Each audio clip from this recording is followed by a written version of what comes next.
신학을 문자 그대로 풀이하면 신에 대한 학문입니다. 신학을 한다는 것은 1차적으로 신에 대해서 연구하는 것이고, 신학교에 입학한다는 것은 신에 관해서 배워서 우리가 그 신을 더 알아가기 위함입니다. 지금 이 자리에 함께 예배하는 우리는 그 신을 여호와 하나님으로 고백합니다. 우리 안에는 우리가 신으로 고백하는 하나님을 알고자 하는 열망이 매우 큽니다.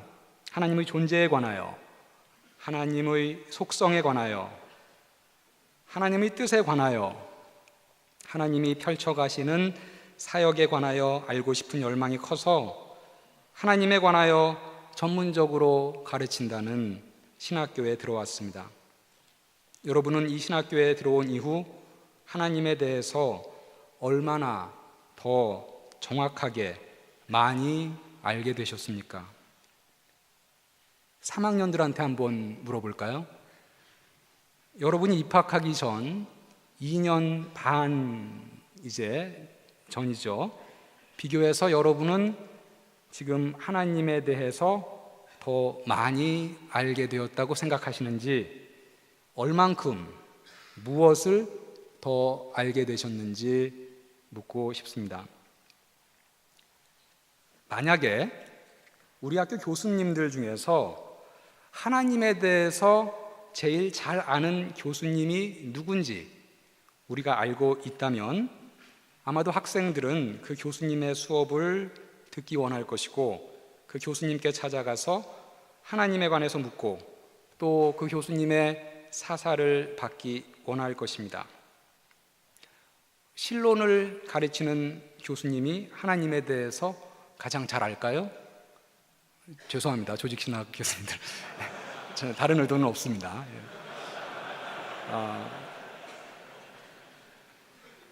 그럴 수도 있고 그렇지 않을 수도 있습니다. 우리는 누가 하나님을 제일 잘 아는 교수님인지 알 수 없습니다. 하나님은 물론 아시겠죠.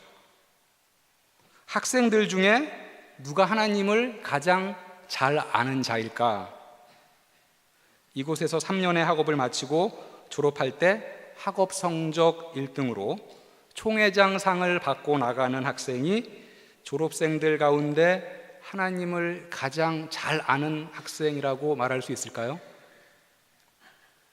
역시 그럴 수도 있고 그렇지 않을 수도 있습니다. 하나님만 아실 것입니다. 신학이 1차적으로 하나님에 대해서 연구하는 학문이고, 신학을 하기 위해서 신학교에까지 들어왔다면 3년의 신학 수업 후에 하나님을 더 잘 알아서 나가는 것은 바로 신학생에게 있어서 성공이라고 말할 수 있을 것입니다.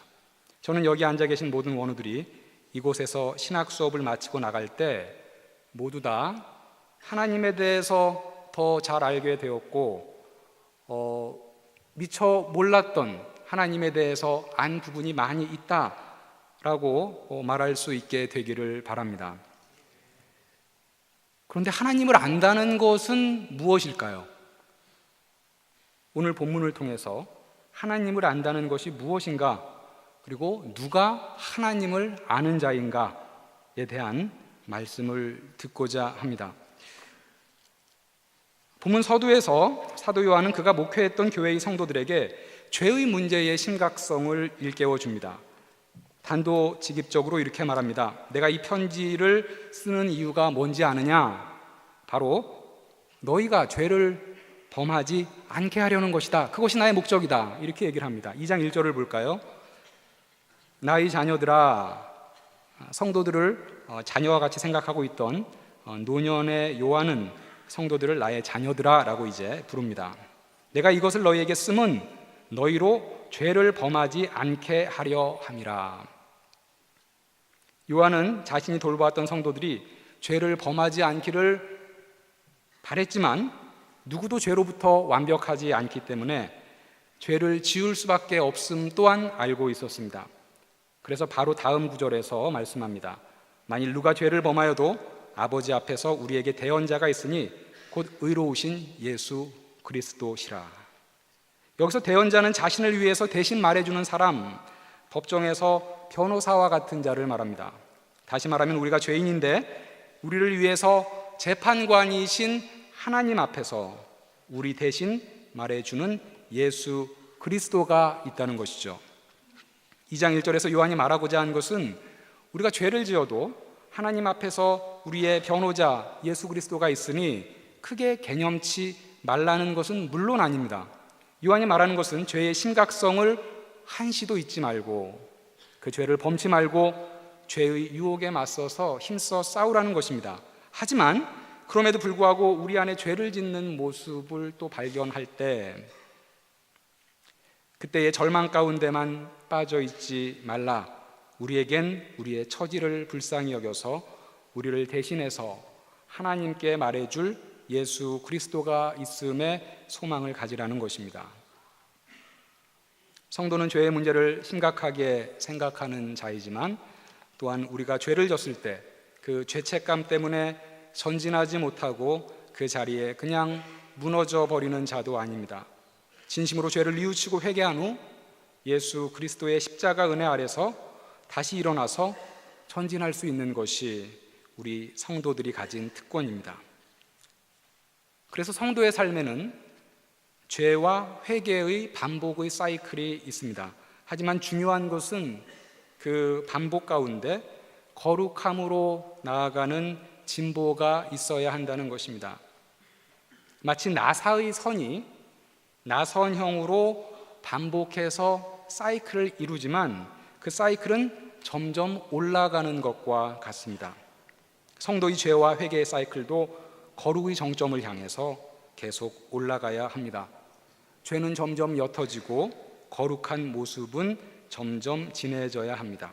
지금의 모습이 죄 없는 모습은 아니지만 1년 전, 3년 전과 비교해 봤을 때 지금의 모습이 더욱더 성화된 모습이어야 하고 내년과 후년의 나의 모습은 지금보다 더욱더 죄의 유혹에서 승리하여 더욱더 성화된 모습이어야 합니다. 점점 그리스도를 닮아 자라나는 모습입니다. 그래서 에베소서 4장 13절부터 15절에서는 이렇게 말합니다. 우리가 다 하나님의 아들을 믿는 것과 아는 일에 하나가 되어 온전한 사람을 이루어 그리스도의 장성한 분량이 충만한 데까지 이르리니 이는 우리가 이제부터 어린아이가 되지 아니하며 사람의 속임수와 간사한 유혹에 빠져 온갖 교훈의 풍조에 밀려 요동하지 않게 하려 함이라. 오직 사랑 안에서 참된 것을 하여 범사에 그에게까지 자랄지라. 우리 죄를 위한 대언자, 변호자 예수 그리스도가 일반 세상의 법정 변호인과 다른 것은 그가 우리 하나님 앞에서 우리의 대언자가 되실 뿐만 아니라 직접 우리의 죄값을 치러 주신 점에 있습니다. 오늘 본문 3절을 보시면 그는 우리 죄를 위한 화목제물이니 우리만 위할 뿐 아니요 온 세상의 죄를 위하심이라. 예수 그리스도가 온 세상의 죄를 위해서 돌아가셨다고 말하는데 이는 그 속죄의 은혜가 자동적으로 온 세상 사람들 각자에게 적용된다는 말은 아닙니다.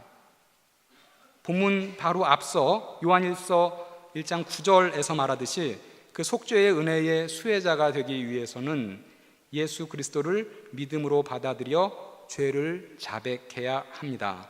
만일 우리가 우리 죄를 자백하면 그는 미쁘시고 의로우사 우리 죄를 사하시며 우리를 모든 불의에서 깨끗하게 하실 것이요. 3절부터 본격적으로 하나님을 아는 자에 관해서 말합니다. 1세기 교회엔 잘못된 교리를 가지고 들어와 가르치려는 자들이 적지 않았습니다. 요즘 한국 교회에도 이러한 걱정과 염려가 점점 늘어나는 것 같습니다.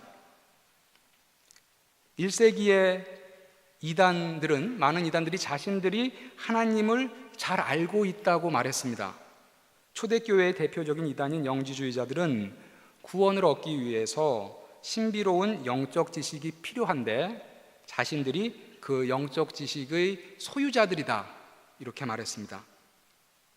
요한은 이러한 이단들이 득세하는 초대교회에서 구원을 위한 신비로운 지식, 하나님에 대한 지식을 안다고 말하는 영지주의자들을 염두에 두고 오늘 본문을 기록하지 않았을까 생각됩니다.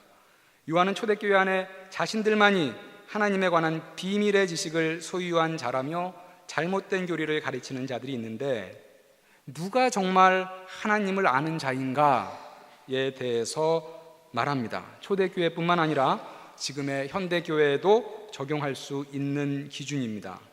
하나님을 정말 잘 아는 사람은 누구인가? 오늘 3절 말씀을 봅니다. 우리가 그의 계명을 지키면 이로써 우리가 그를 아는 줄로 알 것이요. 하나님의 계명을 지키는 사람이 진정 하나님을 아는 사람이라고 말합니다. 여기서 말하는 계명은 모세율법은 아닙니다. 모세율법은 일반적으로 신약에서 헬라어 노모스로 기록이 되어 있는데, 여기서 계명으로 번역된 헬라어는 엔톨레입니다. 요한이 그럼 여기서 말하는 계명은 무엇일까요? 감사하게도 요한은 여기서 말하는 계명 엔톨레가 무엇인지 요한일서 3장 23절에서 밝혀줍니다. 함께 좀 가보도록 하겠습니다.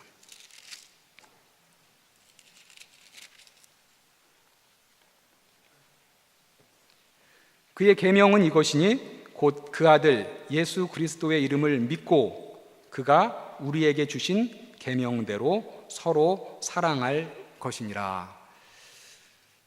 두 가지입니다. 예수 그리스도를 믿는 것이 첫째고 서로 사랑하는 것 두 번째입니다. 즉, 누가 하나님을 아는 자인가?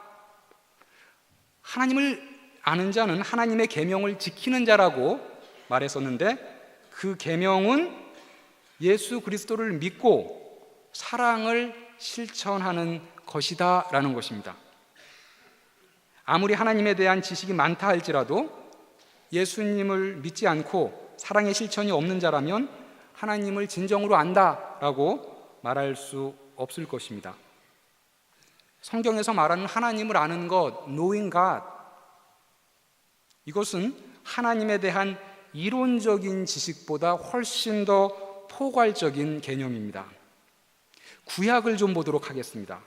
구약에서도 하나님을 안다는 것은 단순한 이론적 지식의 소유를 의미하지 않습니다. 한 가지의 예를 좀 들어보죠. 사무엘상 1장 11절에서는 이렇게 기록합니다. 엘리의 아들들은 행실이 나빠 여호와를 알지 못하더라. 엘리의 아들 홈리와 비느하스죠. 그들은 제사장으로서 여호와 하나님의 이름과 존재에 관한 지식을 갖고 있었던 자들이었습니다. 여호와가 이스라엘을 애굽으로부터 이끌어낸 하나님이라는 지식도 당연히 소유했을 것입니다. 그러나 단순히 하나님에 관한 지식을 소유한 자를 하나님을 아는 자라고 인정하지 않기 때문에 사무엘서에서는 엘리의 아들들이 하나님을 알지 못한다고 말합니다. 하나님을 알지 못할 때 초래되는 결과를 잘 보여주고 있는 말씀은 마태복음 7장 23절에서 예수님께서 하신 말씀입니다. 그때에 내가 그들에게 밝히 말하되 내가 너희를 도무지 알지 못하니 불법을 행하는 자들아 내게서 떠나가라 하리라. 여기서 예수께서 책망하시는 자는 하나님에 대한 이론적인 지식이 풍부했던 사람들이었음을 바로 앞절 7장 22절을 통해서 우리는 알 수 있습니다. 그날에 많은 사람이 나더러 이르되 주여 주여 우리가 주의 이름으로 선지자 노릇하며 주의 이름으로 귀신을 쫓아내며 주의 이름으로 많은 권능을 행하지 아니하였나이까? 주께서 내가 도무지 너희를 알지 못한다 라고 한 자들은 하나님에 대한 이론적 지식이 뛰어난 선지자 노릇을 하는 사람들이었습니다. 그들은 자신들이 하나님에 대해서 누구보다 많이 안다고 생각했을 것이지만 그들은 하나님에 대한 이론적 지식을 갖고 있었던 자였지 하나님을 아는 자가 아니었던 것입니다. 저와 여러분과 같이 교회에서 하나님에 대하여 가르치는 자들은 이 말씀에 비추어 내가 단순히 하나님에 대한 지식을 갖고 가르치고 있는 자인가, 아니면 하나님을 아는 자인가 되돌아봐야 합니다. 여러분이 이 학교에 들어와서 방대한 신학적 지식을 습득하는 동안 여러분들은 여기서 오늘 본문에서 말하는 하나님을 아는 것에 대한 지표, 다시 말하면 예수 그리스도를 믿는 믿음과 서로 사랑함의 지표를 키워가고 계십니까? 여기서 우리가 하나 주의해야 할 것은 하나님을 아는 자의 표지가 예수 그리스도를 믿고 서로 사랑하는 것이기 때문에 하나님에 관한 이론적인 지식은 중요하지 않다라고 오해해서는 안 된다는 것입니다. 하나님에 관한 이론적 지식과 하나님을 아는 자의 외적 표지인 예수 그리스도를 믿고 서로 사랑하는 것은 마치 그리스도인의 믿음과 행함의 관계와도 비슷합니다. 예수 그리스도에 대한 올바른 믿음이 있을 때 선행의 열매를 맺을 수 있듯이 하나님을 올바로 아는 지식이 있을 때 예수 그리스도를 바로 믿고 서로 사랑하는 하나님을 아는 자의 외적 표지를 나타낼 수 있다라는 것입니다. 그런 의미에서 우리는 이곳 신학교에서 3년 동안 훈련을 받을 때 하나님을 알기 위한 여러 가지 이론적 신학 수업을 아주 성실하고 아주 치열하게 감당하여야 합니다. 제가 중급 히브리어 문법을 이번 학기에 가르치는데요, 중간고사 문제 중에 1번 문제가 뭐냐면 샤마르, 다 아시죠? 네, 샤마르 동사의 완료형과 미완료형의 변화형을 쓰는 것이었습니다. 샤마르, 샤메라, 샤마르타, 샤마르트, 샤마르티 쭉쭉 나가잖아요, 그렇죠? 우리 중급 히브리어 문법 학생들에게 그 문제는 제가 미리 알려줬습니다. 그래서 완료형과 미완료형을 쓰는 거였는데 점까지 정확하게 다 써야지 제가 맞다라고 했습니다. 거기서 점을 하나 틀리면 부분 점수를 줬지만 제가 감점을 줬습니다. 우리의 신학함은요, 이오타 하나도 없어지지 않을 것이다.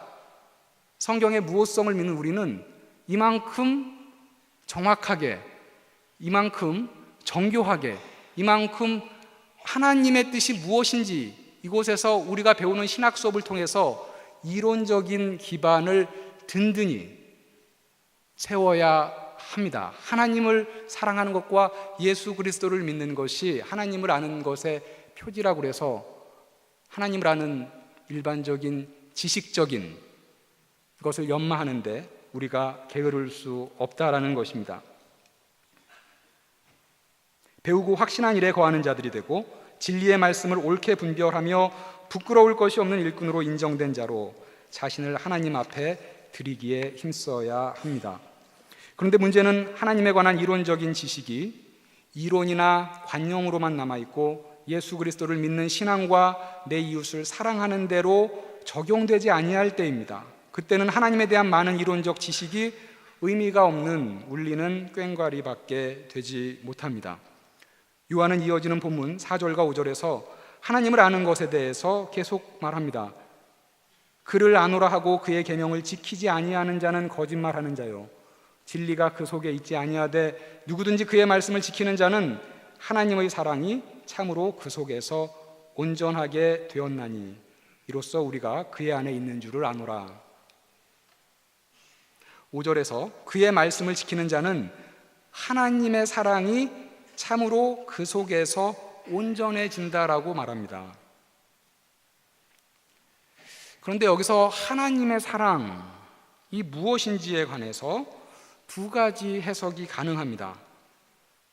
하나님의 사랑으로 번역된 원어는 호 아가페 트데우로서 하나님이 사랑하는 것과 하나님을 사랑하는 것, 여러분 헬라어를 다 아시니까 문법적인 용어를 쓰면 하나님이 사랑하는 것은 아가페투테우를 주격, 속격으로 본 거죠. subjective, genitive로 본 것이죠. 하나님을 사랑하는 것으로 해석한다면 목적격, 속격, objective, genitive로 본 것입니다. 하나님의 사랑을 첫 번째 해석, 하나님이 사랑하시는 것으로 해석할 때 5절 말씀, 누구든지 그의 말씀을 지키는 자는 하나님의 사랑이 참으로 그 속에서 온전하게 되었나니, 이 말씀의 의미는 말씀에 복종할 수 있는 것은 하나님이 사랑해 주심으로 가능했다라는 것입니다. 이와 다르게 하나님의 사랑을 두 번째 해석, 하나님을 사랑하는 것으로 본다면 5절의 의미는 하나님의 말씀을 지키는 것이 하나님을 향한 우리의 사랑을 보여주는 것이라는 것입니다. 여기서는 두 번째 의미, 즉 하나님을 사랑하는 것으로 보는 것이 문맥에 더 어울려 보입니다. 그 중요한 이유 중에 하나는 하나님의 사랑, 호 아가페투테우라는 표현이 요한일서 5장 3절에도 사용이 되었는데 5장 3절에서는 명확하게 하나님을 사랑하는 것을 의미하기 때문입니다. 5장 3절로 좀 가보겠습니다. 하나님을 사랑하는 것은 이것이니 우리가 그의 계명들을 지키는 것이라. 개역개정에서는 하나님을 사랑하는 것으로 번역되어 있는데요, 이 헬라어 원어는 2장 5절과 마찬가지로 호 아가페투테우입니다. 즉 직역을 하면 하나님의 사랑이죠. 그런데 개역개정에서는 이를 아예 번역부터 목적격, 속격으로 번역을 한 것이죠. 그래서 이제 하나님을 사랑하는 것으로 번역했습니다. 이렇게 해석할 때 2장 5절의 말씀이 의미하는 바는 우리가 하나님을 온전히 사랑하는 방법은 하나님의 말씀을 지키라는 것입니다.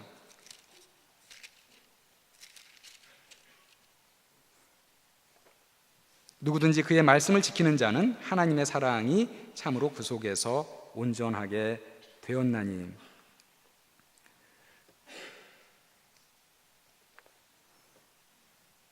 그렇다면 바로 이 2장 5절의 말씀은요, 5장 3절의 말씀과도 그 맥을 같이 합니다. 하나님을 사랑하는 것이 이것이니 우리가 그의 계명을 지키는 것이라.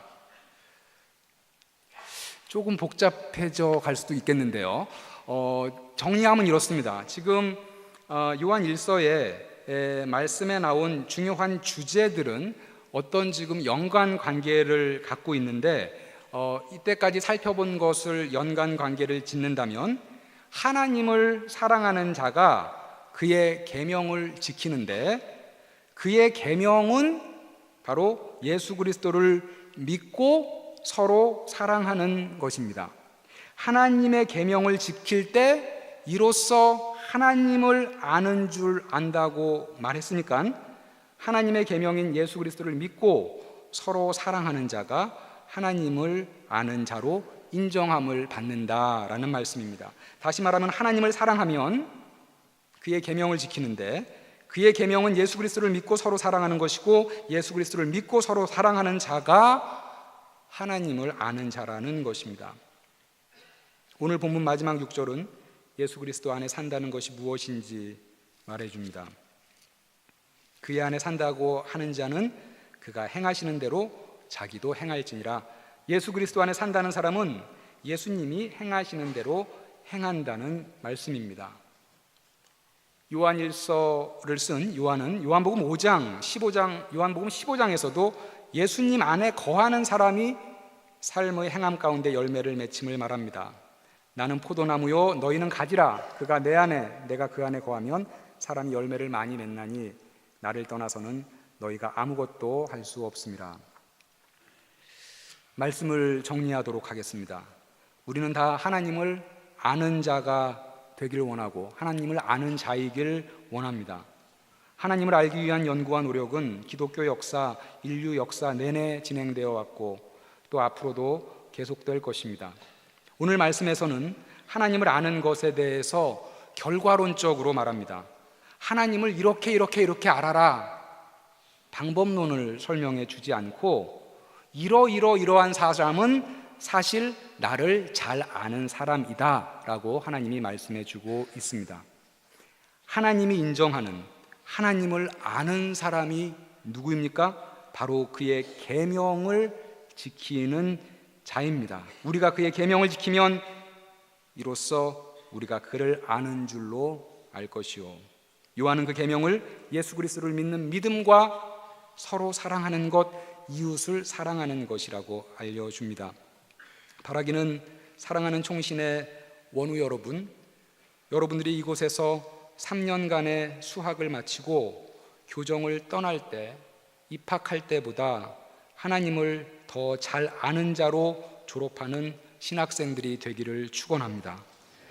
여러분들이 성실하고 치열하게 배우는 하나님에 관한 지식을 습득함과 동시에 예수 그리스도를 향한 여러분들의 믿음이 정체되어 있지 않고 계속해서 자라나가며 서로를 사랑함이 자라갈 때 하나님은 여러분을 하나님을 아는 자로 인정해 주실 것입니다.